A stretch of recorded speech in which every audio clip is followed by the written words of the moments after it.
তুর পাহাড়ের উপর হজরত মুসা আলাইহিসসালামের সাথে মহান আল্লাহ তাআলার প্রায় কথোপকথন হতো। এমন একটি দিন মুসা নবীর সাথে আল্লাহ তাআলার কথা হচ্ছিল। এই সময় হজরত মুসা আলাইহিসসালামের মনে কিছু প্রশ্ন জেগে উঠল। তখন হজরত মুসা আলাইহিসসালাম মহান আল্লাহ তাআলাকে 4টে প্রশ্ন করলেন, যার উত্তর মহান আল্লাহ তাআলা মুসা নবীকে দিয়েছেন। সর্বপ্রথম সেখানে গিয়ে মুসা আলাইহিসসালাম আল্লাহ তাআলাকে প্রশ্ন করেন, হে আল্লাহ, আপনি কত যত্ন করে মানুষকে বানিয়েছেন, তাহলে কেনই বা আবার তাদেরকে মৃত্যু দেন? তখন আল্লাহ তাআলা মুসা আলাইহিসসালামকে ফসল ফলানোর আদেশ দিলেন। হজরত মুসা আলাইহিসসালাম আল্লাহর নির্দেশ মতো তাই করলেন। তিনি প্রচুর পরিমাণে গম উৎপাদন করলেন। কিছুদিন পর যখন ফসল পেকে গেল, তখন তিনি ফসল থেকে দানা বের করলেন এবং খোসা আলাদা করলেন। তখন আল্লাহ তাআলা হজরত মুসা আলাইহিসসালামকে জিজ্ঞাসা করলেন, হে মুসা, তুমি নিজ হাতে ফসল ফলালে, তাহলে আবার নিজ হাতে ফসল কেন কেটে ফেলেছ? আর ফসল যখন কেটেই ফেলেছ, তাহলে এই ফসলের খোসা আলাদা কেন করেছ? তখন জবাবে হজরত মুসা আলাইহিসসালাম বললেন, যদি ফসল খোসা থেকে আলাদা না করি তাহলে তো আমি খেতে পারবো না। আল্লাহ তাআলা জিজ্ঞেস করলেন, তুমি এই পদ্ধতি কোথায় শিখেছ? মুসা আলাইহিসসালাম বললেন, আপনার কাছ থেকে শিখেছি ইয়া আল্লাহ।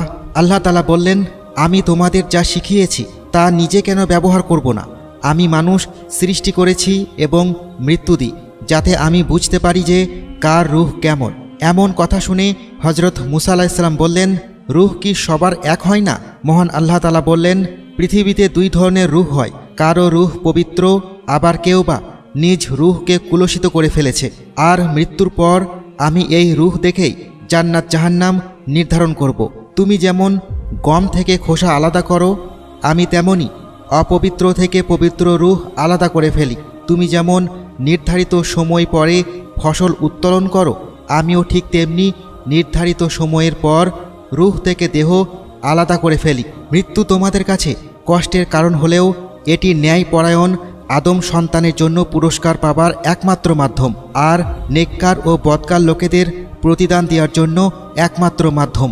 এরপর হজরত মুসা আলাইহিসসালাম আল্লাহ তাআলাকে আরও একটি গুরুত্বপূর্ণ প্রশ্ন করেন, আর তা হলো, হে আল্লাহ, এই পৃথিবীতে আপনি কাকে সবচেয়ে বেশি পছন্দ করেন?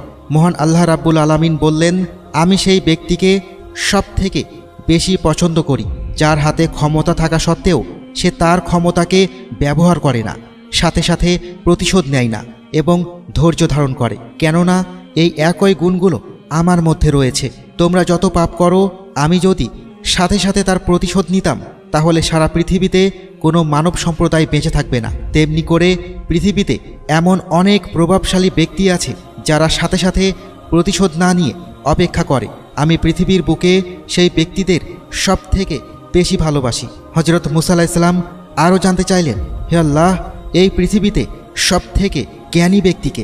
আল্লাহ তাআলা বললেন, যে ব্যক্তির জ্ঞান পিপাসা কখনো শেষ হয় না, আর যে ব্যক্তি তার অর্জিত জ্ঞান নিজের মধ্যে সীমাবদ্ধ না রেখে আল্লাহর সন্তুষ্টির জন্য তা মানুষের মধ্যে বিলিয়ে দেয়, সেই আমার কাছে শ্রেষ্ঠ জ্ঞানী। হজরত মুসা আলাইহিসসালাম আল্লাহর কাছে আরও জানতে চাইলেন, হে আল্লাহ, এই পৃথিবীতে সব থেকে ধনী ব্যক্তিকে?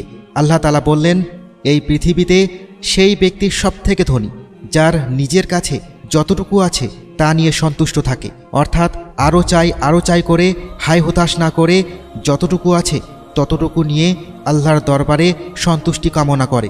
সেই ব্যক্তি সব থেকে ধনী। সুবহানাল্লাহ। এই কথাগুলো শোনার পর হজরত মুসা আলাইহিসসালাম আল্লাহর প্রতি কৃতজ্ঞতা আদায় করেন।